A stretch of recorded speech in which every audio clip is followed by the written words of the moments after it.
Hello दोस्तों, मैं अंकित स्वागत करता हूं आपके अपने YouTube channel Chaurasia sir classes में। दोस्तों, हम लोग बात कर रहे थे जनरल साइंस की, जो कि हमारे ग्रुप डी एग्जाम के लिए बहुत ही महत्वपूर्ण है।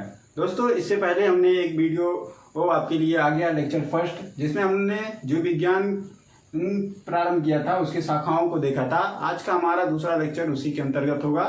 ठीक, आइए क्लास प्रारंभ करने से पहले एक मोटिवेशन कोट देखते हैं जो आपके अंदर एक जुनून पैदा करेगा। तो दोस्तों, हमारा मोटिवेशन कोट है, आंखों में जुनून और दिल में चिंगारी रखो। आंखों में जुनून और दिल में चिंगारी रखो। जिंदा रहना है तो तरकीबें बहुत सारी रखो। जिंदा रहना है तो तरकीबें बहुत सारी रखो। राह के पत्थर तो कुछ भी नहीं है दोस्तों। राह के पत्थर तो कुछ भी नहीं है दोस्तों। मंजिलें आवाज देगी, सफर जारी रखो। तो दोस्तों, इसका कहने का मतलब है कि जो हम लोग परीक्षा की तैयारी कर रहे हैं, इसमें तो उतार चढ़ाव बहुत आएंगे, लेकिन हमको यह सफर जारी रखना है। चलिए दोस्तों, इसी के साथ हम लोग प्रारंभ करते हैं आज का हमारा लेक्चर। दोस्तों, जैसे कि हम लोगों ने इससे पहले के लेक्चर में बात किया था जीव विज्ञान और उसके शाखाओं के बारे में, उसके विकास के बारे में, कि इसके कौन जनक कहे जाते हैं, जिसके जनक को अरस्तु को कहा जाता है। अब हम इसमें बात करेंगे। इसके अंतर्गत इसमें दो टॉपिक जनरली होते हैं। एक तो जंतु विज्ञान,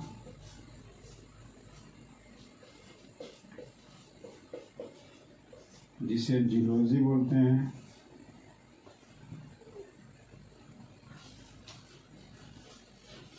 और दूसरा आता है हमारा वनस्पति विज्ञान,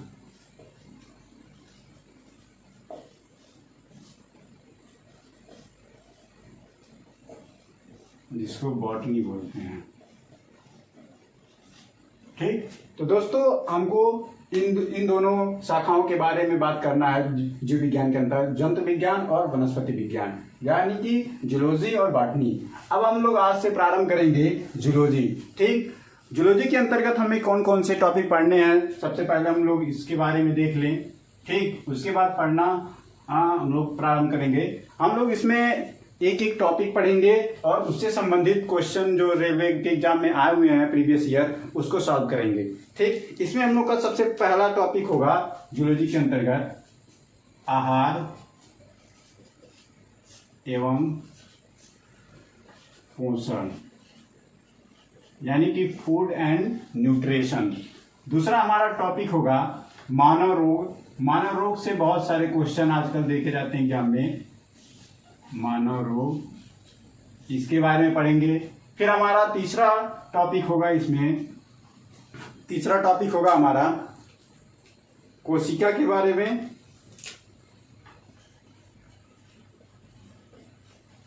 कोशिका के बारे में। चौथा हमारा टॉपिक होगा सेल, ऊतक, टिश्यू। ठीक, ऊतक के बारे में। ऊतक को पढ़ने के बाद हम लोग, हमारा पांचवा टॉपिक इसमें होगा, पांचवा टॉपिक होगा मानव शरीर।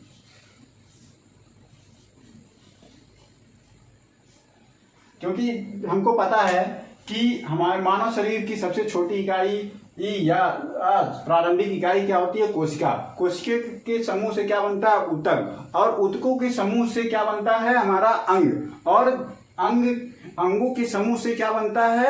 एक तंत्र बनता है। ठीक, तो मानव शरीर के अंतर्गत हम कुछ तंत्रों के बारे में बात करेंगे। जैसे कि हमारा पहला होगा इसमें तंत्रिका तंत्र,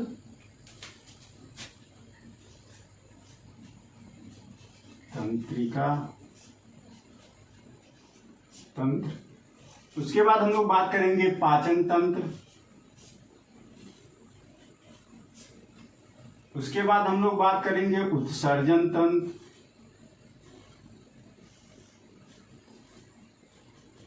उसके बाद हम लोग बात करेंगे प्रजनन तंत्र।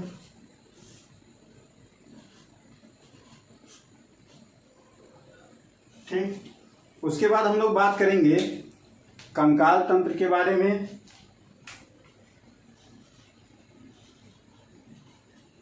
कंकाल तंत्र के बारे में।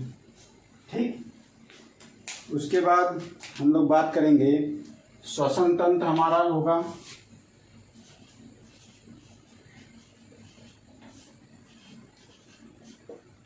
तो मुख्यतः दोस्तों हम लोगों के एग्जाम में इन टॉपिक से अधिक प्रश्न आते हैं, तो इन लोगों को हम लोग पहले देखेंगे, उसके बाद हम लोग बॉटनी के अंतर्गत आएंगे, उसमें पढ़ेंगे पादपों के बारे में, पादपों के प्रकार के बारे में, उसके प्रजनन के बारे में। ठीक, तो हमारा आज का टॉपिक होगा आहार एवं पोषण। दोस्तों आज का हमारा लेक्चर बेस्ड होगा आहार एवं पोषण पर। ठीक, ये हमारा पहला टॉपिक है जियोलॉजी के अंतर्गत। ठीक, जिससे कि ये बहुत सारे क्वेश्चन देखने को मिलते हैं प्रीवियस ईयर के। अगर आप क्वेश्चन पेपर उठाएंगे जो अभी 2018 में ग्रुप डी का एग्जाम हुआ था, तो इससे ये लगभग हर सेट में 3 या 4 क्वेश्चन बने हुए थे। ठीक, अब बात करते हैं, इसमें सबसे पहले बात आती है पोषण या फूड या आहार किसे कहते हैं। ठीक, आहार को सामान्यतः भोजन कहा जाता है, जो कि हम लोग बोलचाल की भाषा में कहते हैं। उसको हम लोग वैज्ञानिक भाषा में क्या बोलते हैं, आहार बोलते हैं। ठीक, वह आहार वह खाद्य पदार्थ होता है जिसमें सभी पोषक तत्वों की उपस्थिति ही हो और जिससे कि हमारे शरीर को ऊर्जा प्राप्त हो, क्या कहलाता है, आहार कहलाता है। अब बात करते हैं आहार के कार्य की।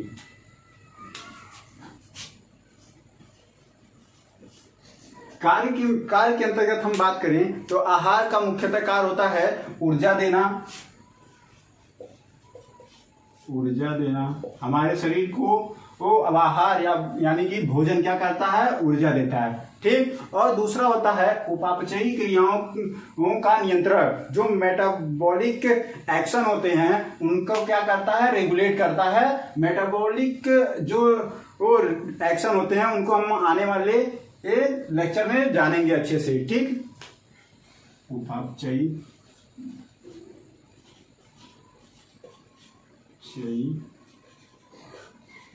क्रियाओं का नियंत्रण। ठीक, भोजन का कार्य क्या होता है, रोगों से सुरक्षा देना।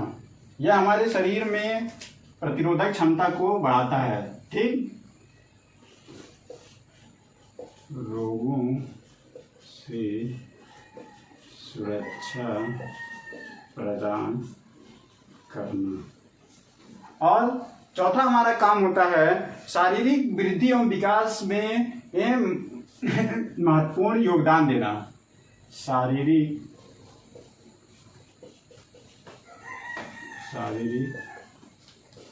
वृद्धि एवं विकास में सहायक। ठीक, तो दोस्तों आहार यानी कि भोजन का हमारे शरीर में एक अलग ही महत्व है। इसके कार्य जैसे कि ऊर्जा देना, उपापचयी क्रियाओं का नियंत्रण करना, रोगों से सुरक्षा प्रदान करना, शारीरिक वृद्धि एवं विकास में सहायक होना। ठीक, अब हम बात करते हैं कि पोषण या न्यूट्रिशन किसे कहते हैं। ठीक,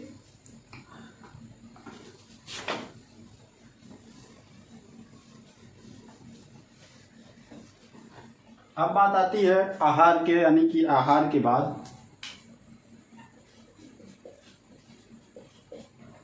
पोषण यानी कि न्यूट्रिशन। ठीक, भोजन में सभी पोषक तत्वों का सही अनुपात में पाया जाना ही क्या कहलाता है, या उपस्थिति क्या कहलाता है, पोषण कहलाता है। जैसे अगर भोजन में कोई तत्व जैसे पोषक तत्व पाए जाते हैं, जैसे कि कार्बोहाइड्रेट, वसा, तो इन सबों का एक सही अनुपात में होना ही पोषण कहलाता है। ठीक, अब बात करते हैं पोषक तत्व की। तो पोषक तत्व क्या होते हैं, न्यूट्रिएंट्स। ठीक, पोषक तत्व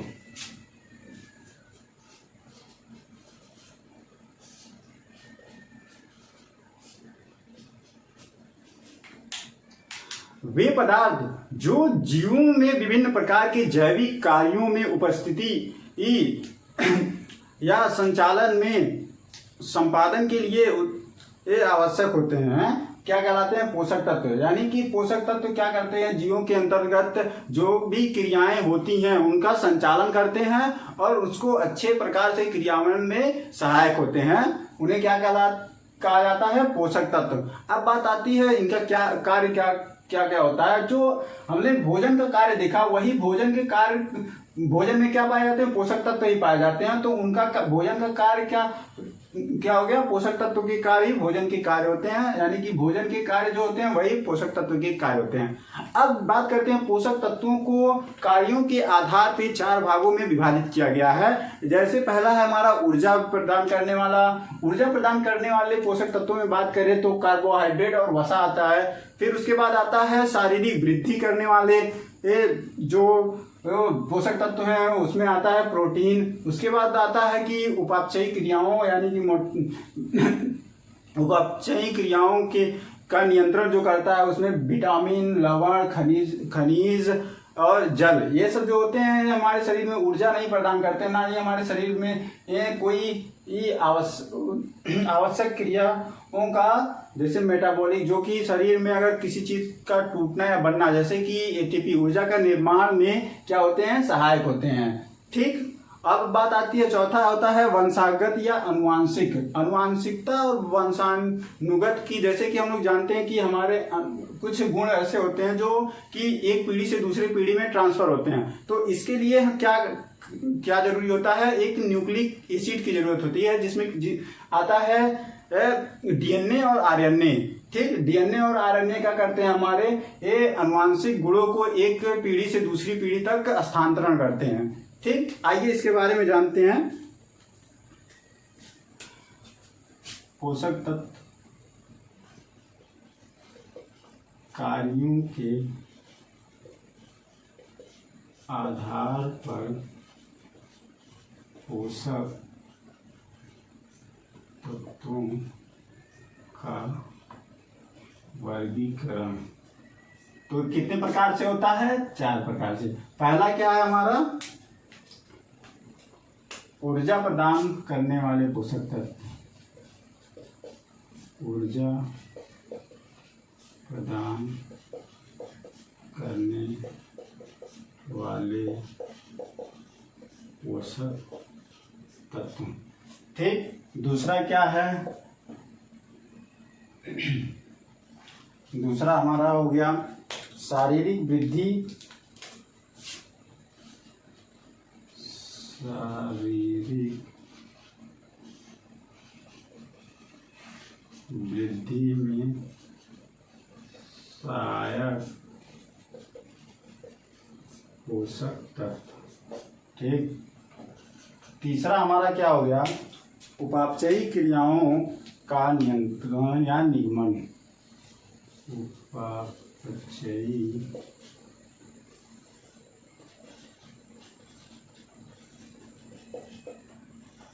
क्रियाओं का निगमन या नियंत्रण।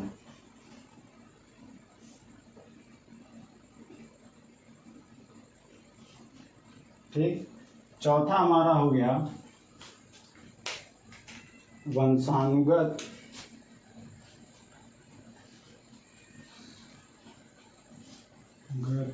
या अनुवांशिक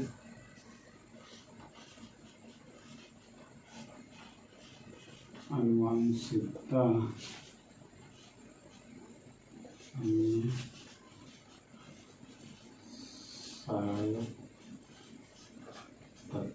ठीक।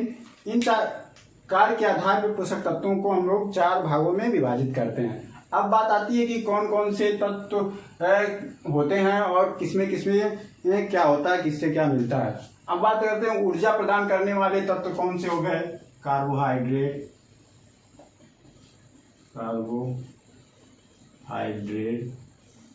और हो गया वसा, जिसको बोलते हैं लिपिड्स। ठीक। अब बात करते हैं शारीरिक वृद्धि में सहायक पोषक तत्व। तो शारीरिक वृद्धि में सहायक पोषक तत्व कौन से हो गए, प्रोटीन। प्रोटीन क्या करता है, शारीरिक वृद्धि और विकास में सहायक होता है। अब बात करते हैं उपापचयी क्रियाओं का नियंत्रण या मेटाबॉलिक एक्शन को रेगुलेट करने वाला कौन सा होता है? तो इसमें होता है विटामिन,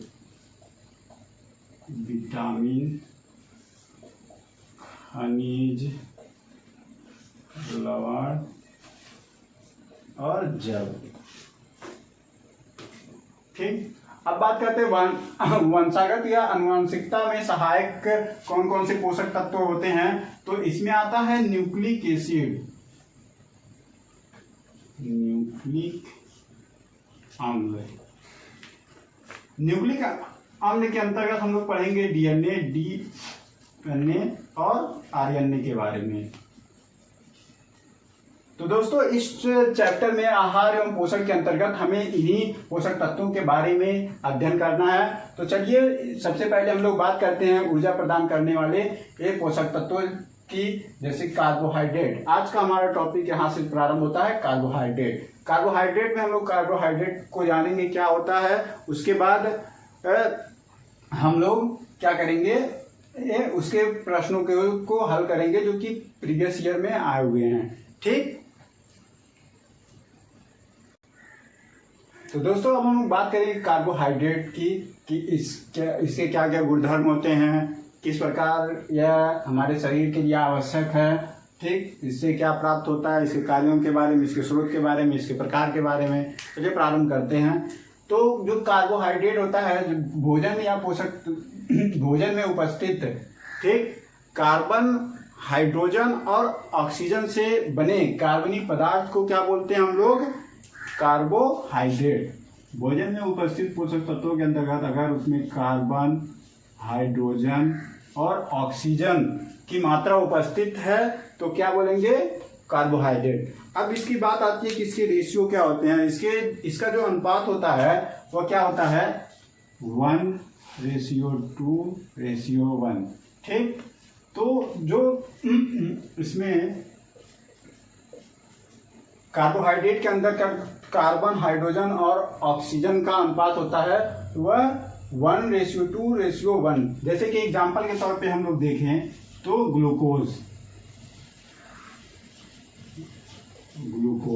ग्लूकोज का फार्मूला होता है C6H12O6।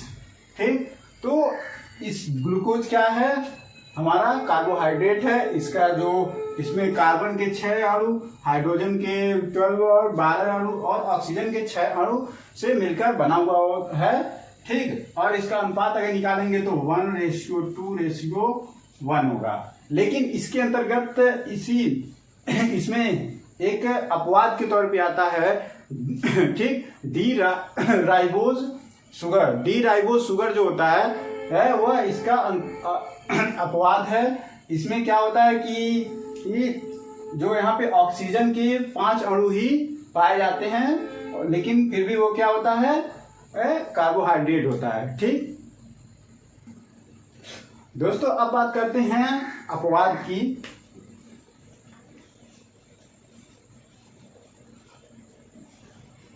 अपवाद में हमारा आता है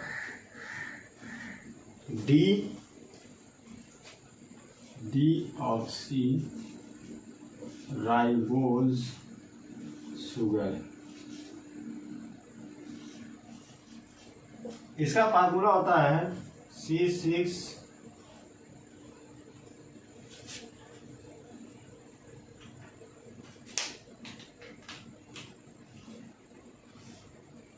C5H10 और O4।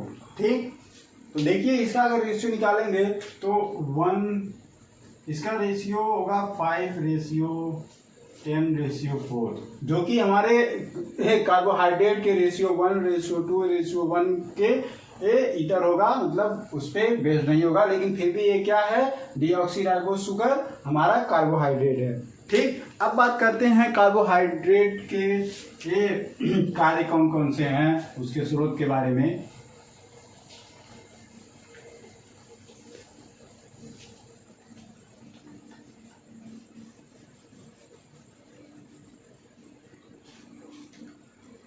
तो कार्बोहाइड्रेट हमारे शरीर में क्या करता है, ऊर्जा प्रदान करता है। तो इसका सबसे मुख्य काम क्या होता है, ऊर्जा प्रदान करना। यह हमारे शरीर में तत्काल प्रभाव से ऊर्जा प्रदान करता है। इसको हम लोग कहते हैं, अगर क्वेश्चन आया हुआ है कि अगर एथलीट जो होते हैं, जो धावक होते हैं, उनको तुरंत एनर्जी देने के लिए हम लोग किसका प्रयोग करते हैं, तो हम लोग उनको ग्लूकोज देते हैं। ग्लूकोज किसका उदाहरण, हमारा कार्बोहाइड्रेट का उदाहरण है, जो कि इंस्टेंट तत्काल रूप से हमें ऊर्जा प्रदान करता है। अगर कोई व्यक्ति बीमार होता है, उसमें ऊर्जा की कमी होती है, तो सबसे पहले डॉक्टर के पास जाते हैं, तो पहले ग्लूकोज चढ़ाते हैं, जिससे कि हमारे शरीर में तुरंत ही एनर्जी हो। ठीक, ऊर्जा प्रदान करना, यह हमारे शरीर के लगभग 50 से 75% ऊर्जा को प्रदान करने में सहायक होते हैं। कि अगर हमारे शरीर में 50 से 75% ऊर्जा की मात्रा को कार्बोहाइड्रेट अकेले ही देता है। ठीक, अब बात करते हैं कि इसमें 1 ग्राम यानी कि 4.2 किलो कैलोरी प्रति ग्राम या 4.1 किलो कैलोरी प्रति ग्राम। तो जो यह ऊर्जा होता है, अगर हम लोग 1 ग्राम कार्बोहाइड्रेट लेते हैं तो हमको 4.2 किलो कैलोरी के जितना हमको ऊर्जा प्रदान होता है, यानी कि ऊर्जा प्राप्त होता है। अगर एग्जाम में अगर हम लोग को अगर ऑप्शन में 4.2 ना हो तो 4.1 या अगर 4.1 भी ना हो तो 4 किलो कैलोरी लगाते हैं। ठीक, अब बात करते हैं इसके स्रोत के बारे में कि हमको कहाँ कहाँ से मिलता है।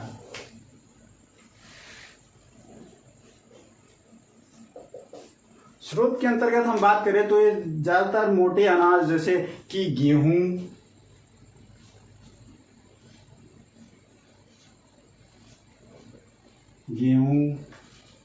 चावल, मक्का, आलू, शकरकंद,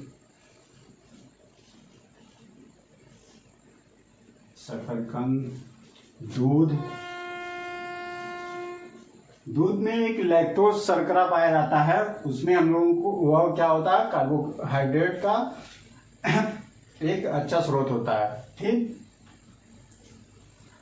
उसके बाद बात करते हैं शहद, केला। तो ये सब जो है क्या है, हमारे कार्बोहाइड्रेट के अच्छे स्रोत हैं। अगर इनको हम लोग भोजन में खाते हैं, लेते हैं, तो अगर सही अनुपात में लेते हैं तो हमारा शरीर ऊर्जावान रहेगा, ऊर्जा बना हुआ रहेगा। अब बात करते हैं कि इनके अन्य कार्य में क्या हो, ये भोजन का संचय भी करते हैं। जैसे अगर ऊर्जा हम लोग भोजन करते हैं तो यह भोजन में जो ऊर्जा, अतिरिक्त ऊर्जा होता है, उसको संचय करता है और ग्लाइकोजन के रूप में अपने शरीर में स्टोर कर लेता है। बाद में वह ग्लाइकोजन क्या करता है कि ग्लूकोज में टूटकर एटीपी का फिर से निर्माण कर देता है। ठीक, अब बात करते हैं कि ये कितने प्रकार के होते हैं। तो जनरली कार्बोहाइड्रेट 3 प्रकार के होते हैं, मोनोसेक्राइड, डाइसेक्राइड या ओलियोसेक्राइड, और उसके बाद पॉलीसेक्राइड। मोनोसेक्राइड में शर्करा यानी कि शुगर की एक अणु पाए जाते हैं, उसको क्या बोलते हैं, मोनोसेक्राइड।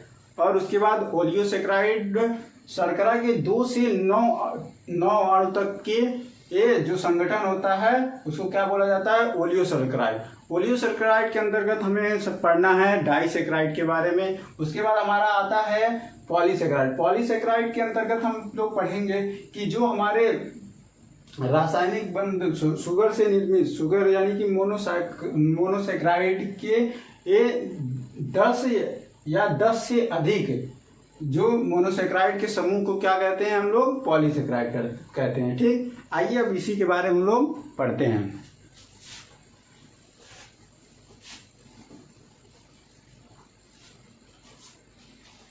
बात करेंगे इसके प्रकार की। तो इसके मुख्यतः 3 प्रकार होते हैं, मोनोसैकराइड,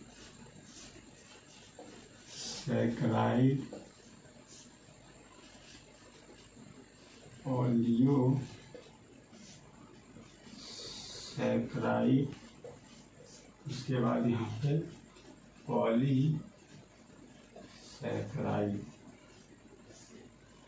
मोनोसैकराइड में शर्करा या शुगर का एक अणु होता है। ठीक, मोनोसैकराइड में जो शर्करा या शुगर का एक अणु होता है, जैसे कि C6H12O6। ठीक, तो क्या है, ग्लूकोज का फार्मूला है, यह ग्लूकोज मोनोसैकराइड होते हैं। ठीक, अब बात करते हैं ओलियोसैकराइड। ओलियोसैकराइड में हम लोग शर्करा के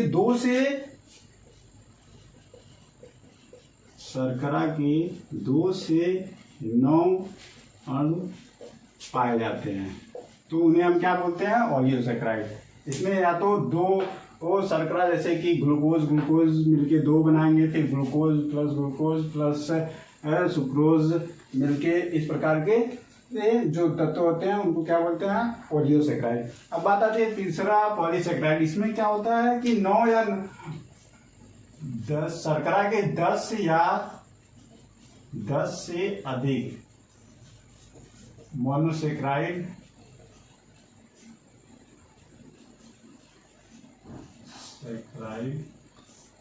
से मिलकर बना तत्व क्या कहलाता है, हमारा पॉलीसैकराइड। ठीक, अब बात करते हैं हम इसके ओलियोसैकराइड के अंतर्गत हमको पढ़ना है बस डाइसैकराइड के बारे में, जो कि हमारे एग्जाम के लिए इंपॉर्टेंट है, डाइसैकराइड।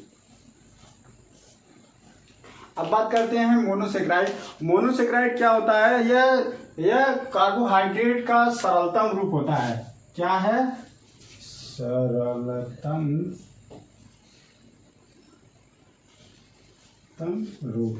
यह क्या है, मोनोसैकराइड कार्बोहाइड्रेट का सरलतम रूप है। यह क्या होते हैं, रंगहीन होते हैं और स्वाद में मीठे होते हैं।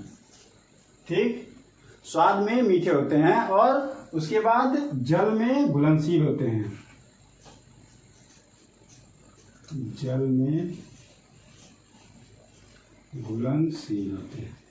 अब बात करते हैं इनके एग्जाम्पल की। तो इनके एग्जाम्पल में बात करें, इसका फार्मूला C6H12O6। ठीक, इसका कार्य होता है, यह हमें कोशिकीय ईंधन के रूप में भी इसको कहते हैं, और उसके बाद यह अंगूर शर्करा के भी नाम से जाना ग्लूकोज को जाना जाता है। ठीक, अब बात करते हैं हमारे दूसरे एग्जाम्पल की। ये क्या है, फ्रक्टोज। इसका भी फार्मूला क्या होता है, C6H12O6। ठीक, इसको हम लोग बोलते हैं फल शर्करा के नाम से भी जाना जाता है इसको। यह सबसे मीठी प्राकृतिक शर्करा होती है। ठीक, और यह शहद में भी पाया जाता है। इसके बाद हमारा आता है अलग एग्जाम्पल में गैलेक्टोज। इसका भी फार्मूला ये होता है C6H12O6। ठीक, अब बात करते हैं मैनोज। इसमें अन्य जो होते हैं, एक होता है मैनोज और एक होता है ट्रायोज। क्या होता है, ट्रायोज। तो जो ग्लूकोज, फ्रक्टोज, गैलेक्टोज, मैनोज और ट्रायोज हैं, ये क्या है, मोनोसैकराइड के एग्जाम्पल है। ठीक, अब बात करते हैं हम लोग ओलियोसैकराइड के बारे में। ओलियोसैकराइड में हम लोग पढ़ेंगे 2 अणु वाले शर्करा और डाइसैकराइड को। ठीक, डाइसैकराइड के अंतर्गत हम बात करेंगे, डाइसैकराइड में जो होता है ग्लूकोज या फ्रक्टोज, इसके 2 अणु से मिलकर बनता है, तो उसे हम क्या कहते हैं, डाइसैकराइड। ठीक, डाइसैकराइड जो होते हैं इसमें हम क्या कहते हैं, डाइसैकराइड में ग्लूकोज, जैसे ग्लूकोज प्लस ग्लूकोज, फिर उसके बाद निर्जलीकरण। ठीक, क्या बनता है, ग्लूकोज क्या बनता है, माल्टोज बनता है। ठीक, माल्टोज प्लस H2O। ठीक, अब इसमें क्या होता है, अगर इसको फार्मूला समझो C6H12O6 प्लस C6H12O6, तो माल्टोज का फार्मूला क्या होता है हमारा, C12H22 और O11। ठीक, देखिए 6 कार्बन के 12 कार्बन, और यहाँ पे हाइड्रोजन के 12 कितने हो गए, 24 में 2 अणु यहाँ H2O में जाते हैं, तो कितना हो जाएगा 22। उसके बाद O और O यानी ऑक्सीजन के 6 और ऑक्सीजन के 6 कितने हो गए 12। एक हाइड्रोजन के 2 अणु के साथ H2O बना था, बताइए 11। तो ये हो गया माल्टोज का फार्मूला। अब बात करते हैं, ये बहुत इंपॉर्टेंट है, इसको हम लोग को याद रखना पड़ेगा, क्योंकि नाम ये आया हुआ है कि ग्लूकोज से मिलकर एक बनता है, माल्टोज बनता है। इसी प्रकार ग्लूकोज और फ्रक्टोज से मिलकर क्या बनता है, सुक्रोज बनता है। ग्लूकोज प्लस फ्रक्टोज से मिलकर क्या बनता है, ग्लूकोज प्लस फ्रक्टोज, क्या बनेगा, सुक्रोज। ठीक। और इसके बाद आता है ग्लूकोज और गैलेक्टोज, ठीक, जब आता है लैक्टोज बनाता है।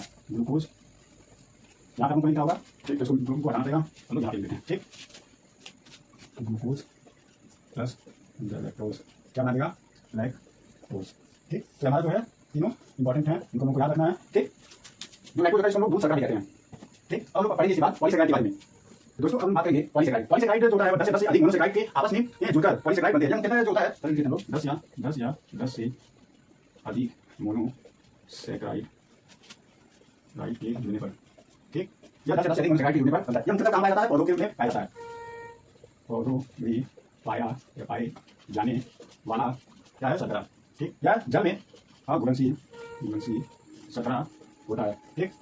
अब बात करते हैं इसके एग्जांपल होते हैं, इसके एग्जांपल बताते हैं। तो पहला आता है इसमें आता है सेल्यूलोज, उसके बाद आता है काइटिन, फिर आता है इनोलिन, ठीक। तो ये सब क्या है, पौधे में पाए जाने वाले शर्करा जो कि पॉलीसेकेराइड होते हैं, इन्हें मानव नहीं बताता है, ठीक। उसके बाद आते हैं ग्लाइकोजन,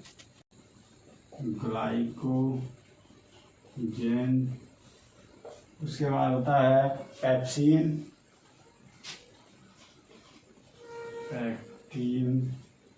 ठीक। अब बात करते हैं सेलुलोज कहाँ पाया। सेलुलोज यह पौधों की कोशिका भित्ति में पाया जाता है, कोशिका भित्ति में पाया जाता है, ठीक। अब बात करते हैं काइटिन की। तो काइटिन कहाँ पाया जाता है, सूक्ष्म जो कीड़े होते हैं उनका जो बाह्य कंकाल होता है वो क्या होता है, काइटिन का बना होता है। सूक्ष्म कीड़ों या कीटों का बाह्य कंकाल,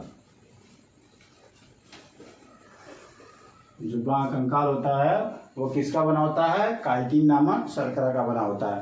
अब बात करते हैं इनुलिन। इनुलिन जो होता है वह डहेलिया नामक एक पौधा होता है, ठीक, वो उसके जड़ों में पाया जाता है, जो कि जो किडनी में अगर इन्फेक्शन हो जाता है तो उसका पता लगाने के लिए हम लोग इनुलिन का प्रयोग करते हैं, ठीक। डहेलिया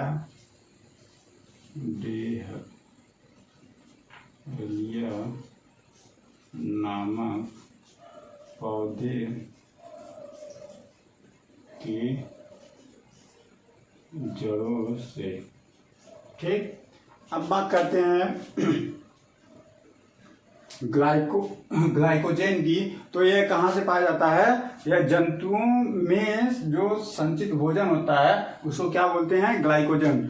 जो कि अब मैंने अभी बताया था कि जो अतिरिक्त जो कार्बोहाइड्रेट में अगर मैंने बताया था कि जो वो डाइसेक्राइड और मोनोसेक्राइड के बाद जो अतिरिक्त बच जाता है, ऊर्जा जो बच जाता है वो क्या होता है, ग्लाइकोजन में परिवर्तित हो जाता है, ठीक। वह क्या होता है, बाद में उसको शरीर स्टोर कर लेता है और बाद में फिर से उसको ग्लूकोज में तोड़ के, ग्लूकोज और फ्रैक्टोज में तोड़ के ये एटीपी का निर्माण कर लेता है, ठीक। अब बात करते हैं हम लोग, ये हो गया हमारा कार्बोहाइड्रेट के तीनों प्रकार के बारे में हम लोगों ने पढ़ लिया, मोनोसेक्राइड, डाइसेक्राइड और पॉलीसेक्राइड। अब बात करते हैं कि कार्बोहाइड्रेट की कमी और अधिकता से होने वाले कौन कौन से विकार होते हैं। तो सबसे पहले हम लोग जानेंगे कि इसके अधिकता से होने वाले रोग, कार्बोहाइड्रेट की अधिकता से होने वाले रोगों के बारे में। तो कार्बोहाइड्रेट की अधिकता से ये जनरली मोटापे से संबंधित रोग होते हैं अगर उसमें अधिकता हो जाती है, और अगर इसकी कमी, कार्बोहाइड्रेट की कमी हो जाती है तो क्या होता है, शरीर हमेशा थका थका रहता है और जो शरीर को ऊर्जा होती है वो नहीं मिल पाती है, और तो इस वजह से ये प्रोटीन के द्वारा हमारा शरीर ऊर्जा प्राप्त करने लगता है, जिससे कि हमारे कुछ तंत्र होते हैं जैसे कि नाड़ी संस्थान और यकृत का जो फंक्शन होता है वह अवरुद्ध हो जाता है, ठीक। तो इसकी कार्बोहाइड्रेट की अधिकता से होने वाले विकार, ठीक। और दूसरा हो गया यहाँ पे कमी से होने वाले विकार। इसके अंतर्गत हमारा आता है अधिकता से जो शरीर होता है उसका वजन क्या होता है, बढ़ जाता है, ठीक। शरीर के वजन में वृद्धि। ठीक।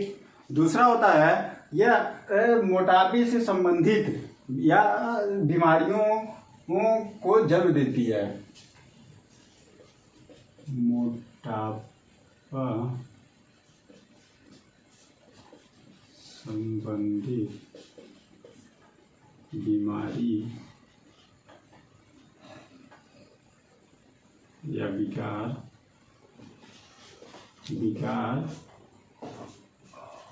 उत्पन्न होती है। ठीक। अब बात करते हैं इसकी कमी से होने वाले विकार के। तो इसकी कमी से क्या होता है, शरीर का वजन जो होता है, वजन क्या हो जाता है, कम हो जाता है। शरीर का वजन क्या हो जाता है, कम हो जाता है। ठीक। यहाँ पे क्या हो जाता है, बढ़ जाता है। अब बात करते हैं दूसरे की। तो इसके जो कार्य करने की क्षमता होती है मानव शरीर की, वह क्या होती है, उसमें गिरावट देखने को मिलती है, यानी कि घट जाती है। कार्य क्षमता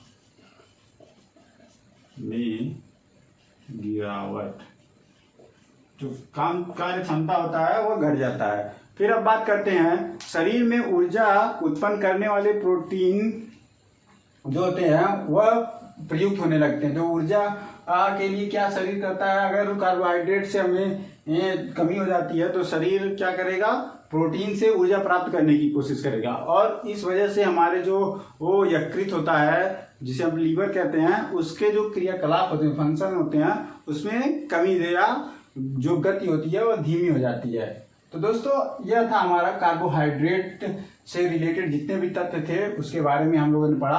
अब हम लोग पढ़ेंगे, हम लोग इससे प्रीवियस ईयर में आने वाले क्वेश्चन को देखेंगे जो कि आए हुए हैं। ठीक। तो अब बात करेंगे हम लोग इस कार्बोहाइड्रेट से रिलेटेड क्वेश्चन की। ठीक। कार्बोहाइड्रेट में हमारा सबसे पहले क्वेश्चन आया हुआ है कि सुक्रोज में होता है, सुक्रोज किससे मिलके बना होता है।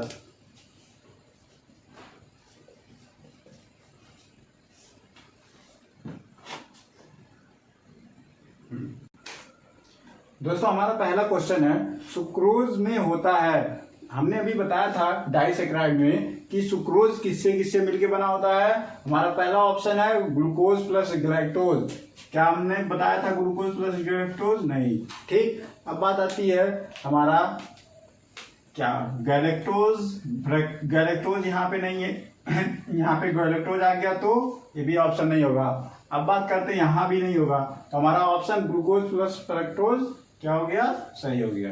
तो हमारा आया हुआ आरआरबी ग्रुप डी का क्वेश्चन है। उसके बाद हमारा दूसरा क्वेश्चन है निम्नलिखित में से कौन ऊर्जा उत्पादक है, कि इनमें से कौन सा ऊर्जा प्रदान करता है। तो कौन सा हो गया, प्रोटीन नहीं होगा, वसा नहीं होगा, कार्बोहाइड्रेट हमारा सही ऑप्शन। मैंने अभी बताया है पहले ही कि ऊर्जा कार्बोहाइड्रेट से हमें क्या मिलता है, ऊर्जा मिलता है।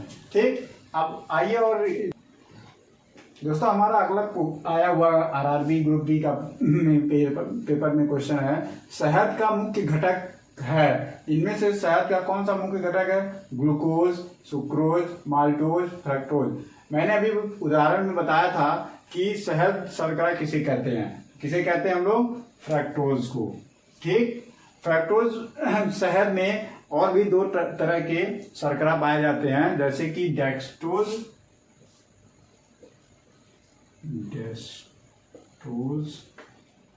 और दूसरा है लेवुलोज। तो जो शहद में या दो अन्य प्रकार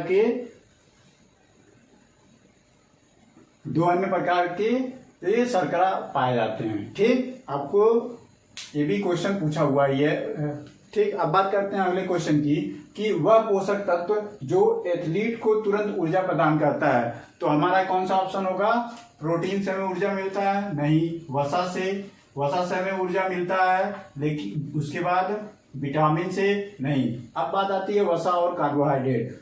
वसा क्या करता है कि यह हमारे शरीर में में प्रवेश करने के बाद वह एनर्जी के रूप में, ऊर्जा के रूप में स्टोर होता है। जरूरत पड़ने पर ही यह बाहर आता है। लेकिन कार्बोहाइड्रेट क्या है कि यह तुरंत, तो ये भी नहीं हुआ। उसके बाद हो गया हमारा लास्ट ऑप्शन, चौथा कार्बोहाइड्रेट। कार्बोहाइड्रेट हमारे शरीर में तत्काल ऊर्जा के लिए आवश्यक होता है। तो दोस्तों यह सब जो प्रश्न थे यह ग्रुप आरआरबी ग्रुप डी में आए हुए प्रश्न थे। इस प्रकार के अन्य प्रश्न हैं जिसको कि यहाँ पे करवाना संभव नहीं है, नहीं तो क्लास ज़्यादा बड़ा हो जाएगा। तो दोस्तों अगर आपको यह वीडियो पसंद आई हो तो लाइक, शेयर और सब्सक्राइब करना ना भूलें। और आपका कमेंट हमारे लिए बहुत ही महत्वपूर्ण होता है, तो प्लीज़ कमेंट सेक्शन में जाइए और अपना कमेंट करिए, ठीक। तो अगर आपको वीडियो पसंद आई हो तो लाइक, शेयर और सब्सक्राइब जरूर करें। धन्यवाद।